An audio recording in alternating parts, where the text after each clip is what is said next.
에스겔 1장 1절로 3절입니다. 에스겔이 예언자로 부름을 받은 때와 장소, 그의 집안이 소개됩니다. 때는 이중적으로 제시됩니다. 에스겔은 30째 해 넷째 달 초 닷새, 곧 여호야긴 왕이 사로잡힌 지 5년 그 달 초 닷새에 예언자로 부름받는 환상을 경험합니다.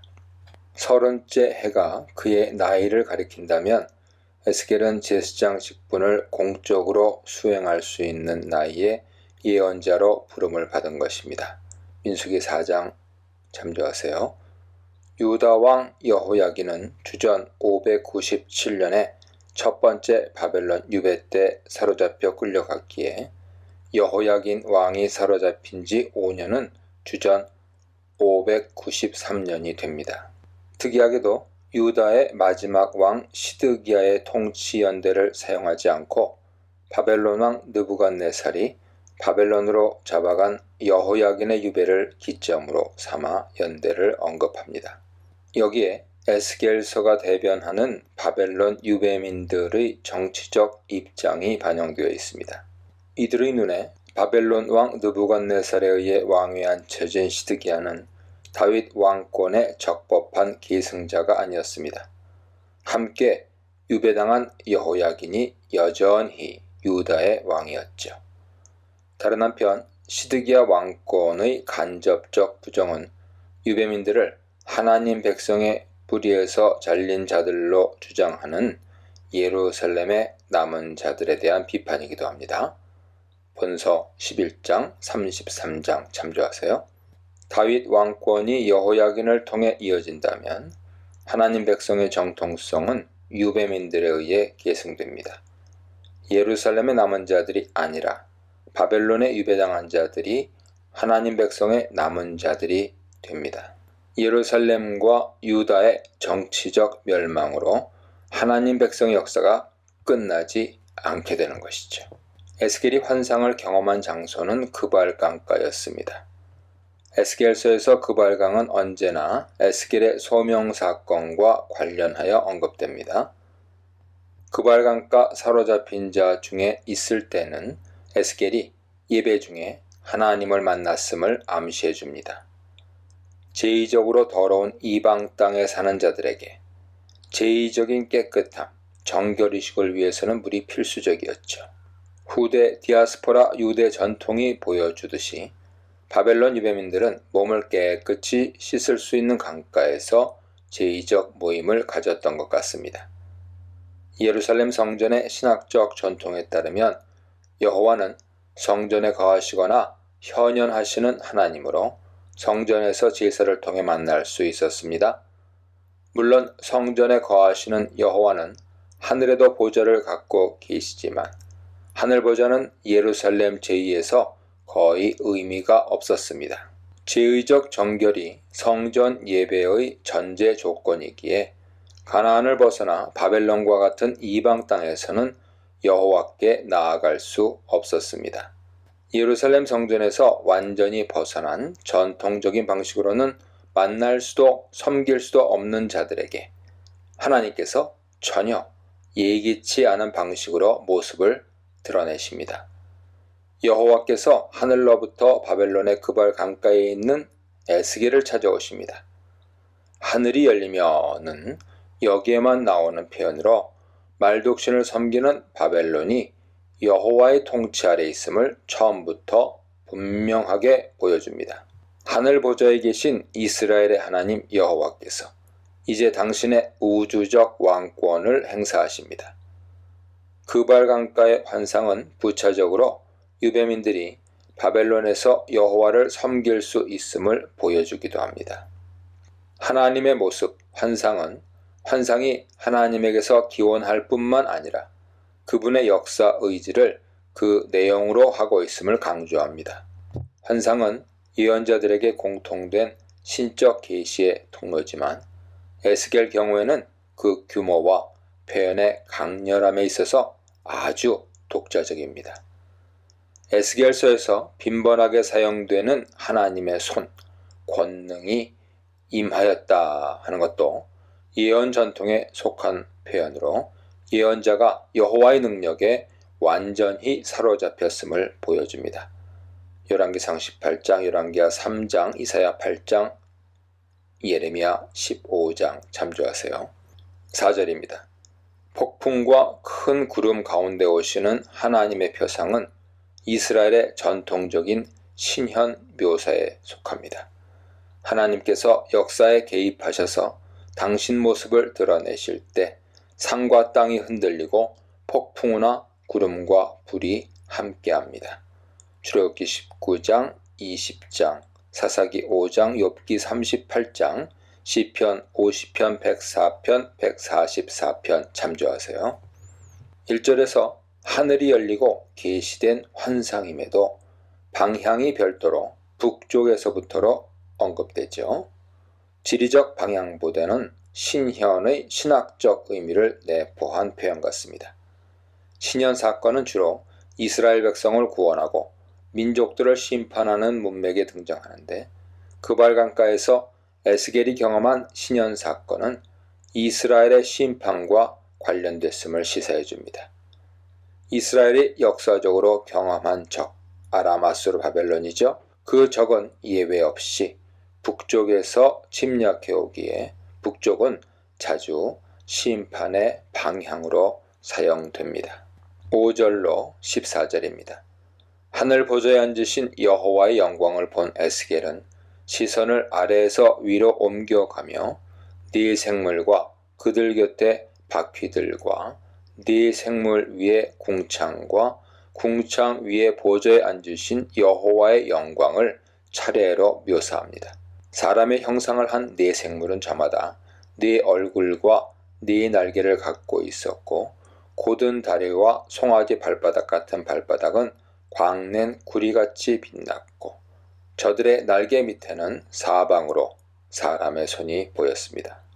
네 얼굴의 모양이 각기 다른데 앞은 사람의 얼굴, 뒤는 독수리의 얼굴, 오른편은 사자의 얼굴, 왼편은 소의 얼굴이었습니다. 네 생물은 나아갈 때 몸을 돌이키지 않고 저마다 곧장 앞으로 영이 가려는 쪽으로 갔습니다. 그 생물들 가운데에는 그 생물들의 모양이라고 되어 있죠. 불타는 숯불 같은 모습과 왔다 갔다 하는 횃불 같은 모습이 있어 광채를 낼 뿐만 아니라 그 불에서 번개가 나왔습니다. 생물들은 번개가 치는 모습처럼 나갔다 들어갔다 했습니다. 현대인에게는 아마도 기괴하게 보일 네 얼굴의 생물은 고대 근동에서 벽화나 장식품들을 통해 잘 알려진 적어도 바벨론에 유배당한 에스겔의 청자와 독자에게는 그렇게 낯설지 않은 형상이었습니다. 사람은 피조물의 정점이고 사자는 들짐승 가운데, 독수리는 날짐승 가운데, 황소는 집짐승, 가축 가운데 가장 힘이 센 존재로 일찍부터 인정받았습니다. 고대인들은 각 분야에서 최고의 힘을 상징하는 대표적 존재를 종합하여 하나의 신화적 생물을 만들고 이를 통해 비교가 불가능한 최상급의 힘을 표현하였습니다. 물론 네 생물의 묘사는 그 자체의 목적이 있지 않습니다. 피조물에 대한 여호와의 절대적 우위를 통해 직접 기술할 수 없는 여호와의 무한 능력과 위엄을 보여줍니다. 고대 근동에서 네 날개는 원래 사방의 우주적 바람을 가리켰고 둘 또는 네 날개를 가진 생물은 신적 존재로 하늘을 떠받들거나 운반하는 신들이었습니다. 에스겔의 환상에서 네 날개의 생물은 신적 지위를 상실합니다. 이들은 단지 여호와의 보좌가 놓여있는 궁창을 떠받들고 있는 존재로 여호와의 영에 따라 움직입니다. 날개의 기능에도 변화가 주어집니다. 진행하는데 두 날개만 사용하고 다른 두 날개로는 자신의 몸을 가립니다. 궁창이 그 위의 신적 영역과 그 아래의 세속적 영역을 엄격하게 구분하지만 네 생물의 생명을 안전하게 지키기에는 충분하지 못했습니다. 여호와의 파괴적, 배타적, 절대적 거룩하심 앞에서 그분의 보좌를 운반하는 생물마저 제 몸을 가려야 했습니다. 궁창 위 보좌에 앉으신 여호와와 궁창 아래 네 생물 사이의 간격은 목숨을 담보로 하는 절대 간격입니다. 이방 땅에 임한 거룩, 선민에게 더 혹독한 심판, 신속하게 순종하는 네 생물에 대해 묵상해 보시기 바랍니다. 15절로 21절입니다. 네 날개를 가진 네 얼굴에 네 생물을 통해 과시된 여호와 보좌의 자유로움과 이동성이 바퀴에 의해 한층 더 강조됩니다. 에스겔은 생물들 곁 땅 위에 바퀴가 있는 것을 봅니다. 그 네 얼굴을 따라 하나씩 하는 것은 아마도 네 얼굴의 생물의 하나씩을 의미하는 것 같습니다. 본서 10장 9절 참조하세요. 황옥같이 빛나는 바퀴는 그 모양과 구조가 모두 같았는데 마치 바퀴 안에 바퀴가 있는 것 같았고 그 테두리는 높고 무서우며 사방에 눈이 가득했습니다. 테두리를 묘사하는 높고 무서우며의 구체적 의미는 불분명합니다. 무섭도록 높고로 이해하기도 하죠. 현재 문맥에서 테두리를 두르고 있는 눈은 사방을 보며 동시에 사방에 임재하시는 하나님의 속성을 상징적으로 보여줍니다. 바벨론의 그발 강가에서 에스겔에게 나타나신 여호와는 세상 모든 것을 살펴보시고 당신 결정에 따라 자유롭게 개입하시는 분입니다. 그분의 눈을 피해 숨을 곳은 세상 어디에도 없습니다. 네 바퀴의 테두리에 가득한 눈은 네 생물의 네 얼굴과 같은 역할을 담당합니다. 바퀴의 움직이는 모습은 생물의 움직이는 모습과 같습니다. 나아갈 때 네 생물이 몸을 돌이키지 않고 저마다 곧장 앞으로 가는 것처럼 네 바퀴도 방향을 바꾸지 않고 사방 어디로나 갔습니다. 생물들이 나아가면 그 곁에서 바퀴들도 나아갔고 생물들이 땅에서 떠오르면 바퀴들도 들렸습니다. 생물들의 움직임과 방향을 결정하는 영이 바퀴들 가운데 있었기에 생물들과 바퀴들이 하나로 움직였습니다. 눈이 가득한 테두리의 바퀴와 네 얼굴과 네 날개의 생물은 기능상 상호 보충적입니다. 여호와의 전지적 능력과 자유로운 활동성이 후자에서는 정적으로 전자에서는 역동적으로 표현됩니다. 환상의 구조에서 바퀴는 생물과 구별되죠. 궁창에 연결된 생물과 달리 바퀴는 따로 서 있습니다. 생물은 보좌가 놓인 궁창을 떠받들고 있지만 바퀴는 궁창과 연결되지 않습니다. 에스겔의 묘사에 따르면 바퀴는 생물에 연결되지도 보좌에 속하지도 않습니다. 생물과 함께 움직이지만 독자적이죠. 네 바퀴의 표상이 전승사적으로 어디에서 기원하는지는 아직 분명하지 않습니다. 에스겔 1장과 10장의 묘사는 수레를 전제하지 않습니다. 그렇다고 바퀴 달린 보좌를 염두에 둔 것 같지도 않습니다. 바퀴 달린 보좌는 아직 고대 근동 어디에서도 찾아볼 수 없습니다. 22절로 25절입니다. 에스겔의 시선이 생물과 바퀴에서 생물의 머리 위에 있는 궁창, 하늘의 판으로 옮겨집니다. 생물과 바퀴의 경우와 달리 궁창의 모습에 관해서는 간략하게 수정 같은 궁창의 형상으로 묘사합니다. 보기에 두려움을 불러일으키는 궁창이 네 생물의 머리 위에 펼쳐져 있습니다. 수정, 얼음처럼 차갑게 반짝이는 궁창의 모습을 보고 두려움을 느꼈던 에스겔은 궁창 위를 계속 바라보지 못하고 시선을 다시 궁창 아래로 돌려 생물들에게로 향합니다. 머리로 궁창을 떠받친 생물들이 두 날개로 몸을 가리고 다른 두 날개는 서로 맞닿게 펴서 움직였습니다. 이들이 나아갈 때 내는 소리는 큰 물이 밀려오는 소리, 군중이나 진영의 함성, 전능자의 음성, 천둥 소리와 같았습니다. 펼쳐진 두 날개가 내는 엄청난 소리는 하늘 보좌에 앉으신 분의 절대적 힘을 간접적으로 보여줍니다. 에스겔이 생물의 날개에 주목하고 있을 때 궁창 위에서부터 나는 음성이 그의 시선을 다시 궁창으로 향하게 합니다. 궁창 위의 음성이 에스겔을 피조 세계의 경계, 궁창을 넘어 창조주의 거룩한 영역으로 이끌어 드립니다. 26절로 28절입니다. 에스겔의 시선이 궁창 위의 보좌에 앉으신 분을 향합니다. 궁창의 경우처럼 보좌도 그 구체적 형태를 알 수 없게 간단하게 기술합니다. 궁창 위에는 남보석 같은 보좌의 형상이 있었고 그 보좌의 형상 위에는 사람 모양의 형상이 있었습니다. 놀랍게도 에스겔은 보좌에 앉아 계신 여호와를 보고 더 나아가 묘사까지 합니다. 하늘 보좌에 앉으신 여호와의 표상은 온 세상이 그분의 통치 아래 있음을 상징적으로 보여줍니다. 바벨론 사람들이 섬기는 말독이 아니라 이스라엘의 하나님 여호와께서 왕으로 이스라엘뿐만 아니라 바벨론도 통치하십니다. 에스겔은 여호와의 모습을 사람의 모양 같은 형상, 더무트, 컴마르의 아담으로 표현합니다. 하나님께서 자기 형상, 곧 하나님의 형상대로, 버첼렘 엘로힘, 하나님의 형상대로 사람을 창조했다는 창세기 1장 27절의 진술을 염두에 둔 표현인지는 불분명합니다. 관련이 있다면 창조주 여호와와 그분의 피조물 사람이 신비로운 방식으로 서로 연결됐음을 읽어낼 수도 있습니다. 물론 에스겔서는 다른 어떤 책보다 하나님과 사람 사이의 절대 간격을 강조합니다. 여호와는 에스겔을 언제나 인자로 부르시죠. 에스겔의 대담한 묘사는 계속됩니다. 보좌에 앉아 계신 분의 모습은 전체적으로 빛나는 불과 같습니다.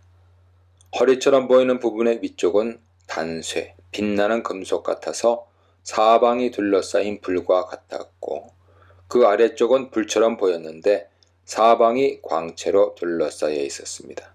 사방으로 뻗은 광채의 모양은 비오는 날 구름에 있는 무지개처럼 보였습니다. 궁창 위에 보좌에 앉아 계신 여호와의 영광이 마치 비가 온 후에 구름 사이로 빛을 발하며 나타나는 무지개와 같았습니다. 에스겔은 여호와의 영광을 무지개의 광채에 비교함으로써 묘사할 수 없는 것을 묘사합니다. 무지개의 비유가 창세기 9장 1절로 16절을 배경으로 하는지는 불분명합니다.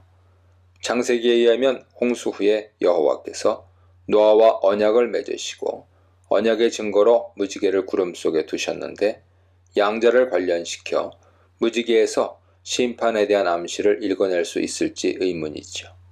아마도 1절의 하늘처럼 여호와께서 창조주와 세상의 통치자이심을 시사해 주는 것 같습니다. 여호와의 영광은 역사와 자연과 제2 안에 계시되는 여호와의 인격적 현존을 가리킵니다. 원래 무겁다를 의미하는 동사 카베드에서 나온 영광은 외부에서 주어지는 것이 아니라 자체의 본질로부터 나오는 것이죠. 여호와의 영광은 여호와의 속성에 속한 것이기에 그분께 영광을 돌림은 그분의 위대하심과 권능의 인정을, 그분 앞에 엎드려 머리 숙임을 의미합니다. 에스겔에 의하면 여호와의 영광은 한편으로는 세상의 경계 저편에 실제하는 신비이고 다른 한편으로는 세상 안에 들어와 활동하시는 그분의 능력입니다. 에스겔은 압도적인 하나님의 환상을 보고 그 자리에 쓰러집니다. 2장 2절에 따르면 에스겔이 여호와의 영의 도움을 받아 일어서죠. 3장 15절도 참조하세요. 전체적으로 에스겔의 환상은 다양한 비유, 수정, 남보석, 단쇠, 불, 무지개 같은 것들과 뭐뭐처럼 모양, 형상과 같은 표현을 사용하여 궁창, 수정 같은 궁창 형상이죠. 보좌, 보좌의 형상, 그리고 보좌에 앉아 계신 분, 사람의 모양 같은 형상, 그분의 영광, 여호와의 영광의 형상과 모양을 간접적으로 표현함으로써 사실적 묘사가 가질 수 있는 위험을 피하면서 신비적 분위기를 창출합니다. 이를 통해 독자들이 환상의 구체적 모습에 관해 사변하지 않도록 조심스럽게 경고합니다. 독자는 환상의 구체적 모습보다는 그 의미에 집중해야 합니다. 역사의 주관자의 권능, 주권, 계시에 대해 묵상해 보시기 바랍니다.